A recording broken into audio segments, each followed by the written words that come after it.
Assalamualaikum warahmatullahi wabarakatuh. Kenapa nama saya Bicara Belanja dengan NIM 21030 dan 413005. Baik, pada kesempatan kali ini saya akan mempresentasikan terkait Cekpop 2004 dan 2005 mengenai penyaringan, kemudian vaksinasi POP serta proses pemberian PBJ. Pertama, kita masuk ke tahap penyaringan POP. Proses ini merupakan salah satu tahap penting setelah POP dihasilkan, yang bertujuan untuk menghilangkan partikel-partikel berukuran besar dan tidak diinginkan sebagai produk pulp yang lebih bersih, seragam, dan siap untuk proses selanjutnya. Secara umum, kualitas kertas sangat dipengaruhi oleh kebersihan pulp. Jika masih terdapat partikel kasar, maka akan menimbulkan cacat pada permukaan kertas seperti bintik atau ketidakcocokkan struktur. Tujuan utama dari penyaringan ini adalah untuk meningkatkan kemurnian pulp, menghindari cacat pada kertas, serta menjamin kualitas produk akhir agar sesuai dengan spesifikasi yang diinginkan. Dalam proses ini terdapat beberapa jenis partikel yang perlu dihilangkan. Yang pertama adalah knot, yaitu potongan kayu mentah yang belum terurai sempurna dan merupakan partikel terbesar dalam pulp. Knot biasanya dihilangkan menggunakan salinan kasar yang disebut mortar. Selanjutnya ada sheet, yaitu bandel serat yang belum terpisah secara sempurna selama proses pulping. Partikel ini dihilangkan melalui penyaringan halus. Kemudian terdapat chop, yaitu partikel kayu yang lebih pendek dan kaku yang umumnya banyak ditemukan pada pulp dari kayu keras. Semua partikel tersebut secara umum disebut sebagai debris karena dapat menurunkan kualitas kertas jika tidak dihilangkan. Setelah pulp dibersihkan dan dipisahkan dari sampah, selanjutnya adalah proses pembersihan atau bleaching.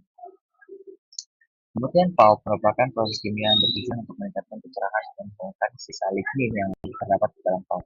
Dengan berkurangnya lignin, warna pulp menjadi lebih putih sehingga kualitasnya meningkat dan lebih sesuai untuk produk kertas dengan standar tinggi. Selain meningkatkan kecerahan, proses bleaching juga memberikan beberapa manfaat tambahan seperti meningkatkan daya serap, menghilangkan resin dan ekstraktif, serta mencegah terjadinya penguningan pada kertas dan zat alkohol tertentu.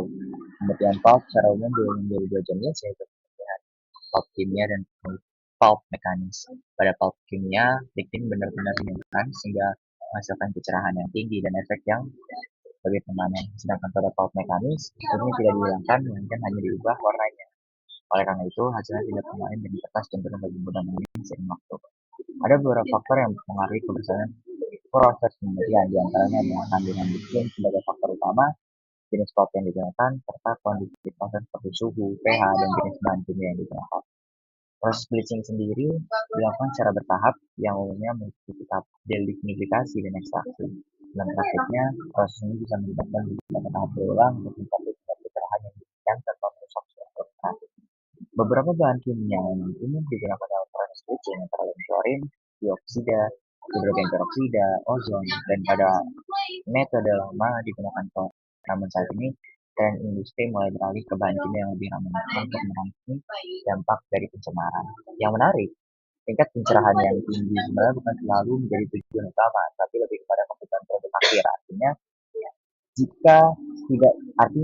Tidak semua jenis kertas membutuhkan proses bleaching yang intensif, karena proses yang berlebihan justru dapat merusak serat dan menurunkan kekuatan dari kertas itu sendiri. Sebagai kesimpulan, proses penyaringan berperan penting dalam meningkatkan kebersihan dan keseragaman pulp, sedangkan proses pemutihan berfungsi untuk meningkatkan kualitas visual dan sifat pulp. Kedua proses ini saling melengkapi dalam menghasilkan pulp yang sesuai dengan kebutuhan produk akhir, baik dari segi kekuatan maupun juga kualitas. Sekian dari saya, kurang lebih mohon maaf. Wassalamualaikum warahmatullahi wabarakatuh.